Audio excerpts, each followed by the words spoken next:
السلام علیکم ورحمۃ اللہ وبرکاتہ نحمده ونصلی علی رسوله الکریم اما بعد فاعوذ باللہ من الشیطان الرجیم بسم اللہ الرحمن الرحیم وقضى ربك الا تعبدوا الا اياه وبالوالدین احسانا۔ ترجمہ: اور تمہارے رب نے حکم فرمایا کہ اس کے سوا کسی کو نہ پوجو اور ماں باپ کے ساتھ اچھا سلوک کرو۔ حضرات محترم، اللہ تعالیٰ کی بے شمار اور بے حساب حمد و ثنا اور شکر و احسان ہے کہ اس نے اپنا محبوب مصطفیٰ کریم صلی اللہ تعالیٰ علیہ وآلہ وسلم ہم کو عطا فرمایا۔ عاشق رسول اعلیٰ حضرت امام احمد رضا فاضل بریلوی رضی اللہ تعالیٰ عنہ فرماتے ہیں، وہی رب ہے جس نے تجھ کو ہم تن کرم بنایا، ہمیں بھیک مانگنے کو تیرا آستہ بتایا۔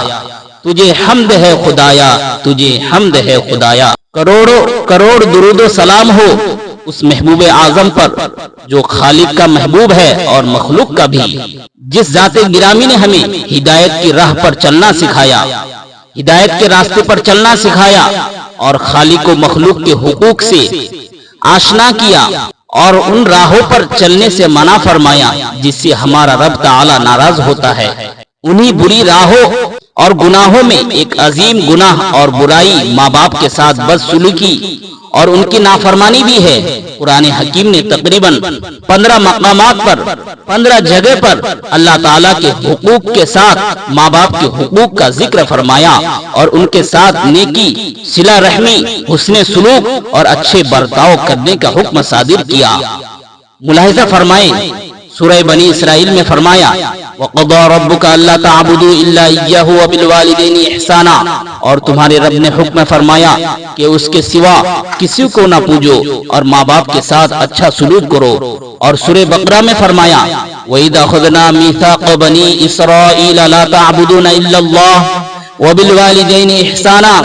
اور ترجمہ: اور اس وقت کو یاد کرو جب ہم نے بنی اسرائیل سے عہد لیا کہ اللہ کے سوا کسی کو نہ پوجو اور ماں باپ کے ساتھ بھلائی کرو۔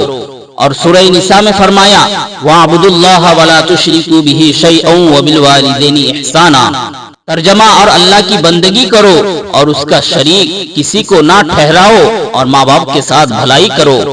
اور سورہ انعام میں فرمایا قُلْ تَعَالَوْا أَتْلُ مَا حَرَّمَ رَبُّكُمْ عَلَيْكُمْ أَلَّا تُشْرِكُوا بِهِ شَيْئًا وَبِالْوَالِدَيْنِ إِحْسَانًا۔ ترجمہ: تم فرماؤ، آؤ میں تمہیں پڑھ کر سناؤں جو تم پر تمہارے رب نے حرام کیا، یہ کہ اس کا کوئی شریک نہ کرو اور ماں باپ کے ساتھ بھلائی کرو۔ اللہ اکبر، اللہ اکبر۔ اے ایمان والو، ان آیات میں کس قدر اہتمام کے ساتھ ماں باپ کے مقام اور مرتبے کو بیان کیا گیا ہے۔ اللہ تعالی ہمیں اپنے ماں باپ کے مقام و مرتبہ کو پہچاننے اور ان کی قدر کرنے کی توفیق عطا فرمائے، آمین ثم آمین۔ حضرات، جس طرح اللہ تعالیٰ نے ماں باپ کے ساتھ نیکی اور بھلائی کرنا ہم پر فرض قرار دیا ہے، اسی طرح ماں باپ کے لیے کوئی نامناسب اور سخت بات کہنے سے بھی منع فرمایا ہے اور ان کی نافرمانی اور بے ادبی کو حرام ٹھہرایا ہے۔ تفسیر خزائن العرفان میں ہے، ملاحظہ فرمائیں۔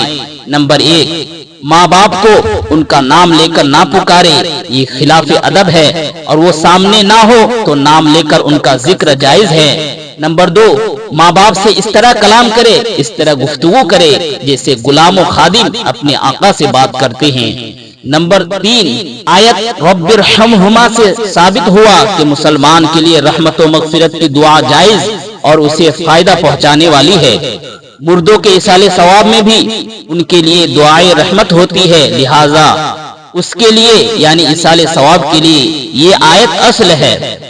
میرے عزیز، قرآن کریم میں جو بار بار اور پھر تاکید کے ساتھ ماں باپ کے ساتھ نیکی، بھلائی اور حسن سلوک اور اچھا برتاؤ کرنے کا حکم دیا گیا ہے، اس کے معنی یہ ہے کہ ایسی کوئی بات نہ کہے اور نہ ہی ایسا کوئی کام کرے جس سے انہیں ایذا ہو، جس سے انہیں تکلیف پہنچے، اور اپنے جسم و جان اور مال سے ان کی خدمت میں دریغ نہ کرے، کنجوسی نہ کرے، جب انہیں ضرورت ہو ان کے پاس حاضر رہے۔ مسائل سماعت فرمائیں۔ نمبر 1، اگر ماں باپ اپنی خدمت کے لیے نوافل چھوڑنے کا حکم دے تو ان کی خدمت نفل سے مقدم ہے۔ یعنی اگر ماں باپ میں سے کوئی آپ کو پکارے اور آپ نفل نماز ادا کر رہے ہو تو آپ نفل نماز چھوڑ کر ماں باپ کے حکم کو آپ مان سکتے ہو، یعنی نفل نماز چھوڑ کر آپ ماں کے پاس حاضر ہو سکتے ہو۔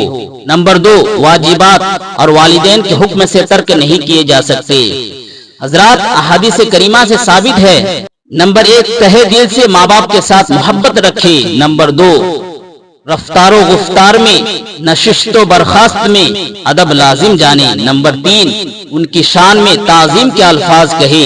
نمبر 4، ان کو راضی کرنے کی سعی کرتا رہے، کوشش کرتا رہے۔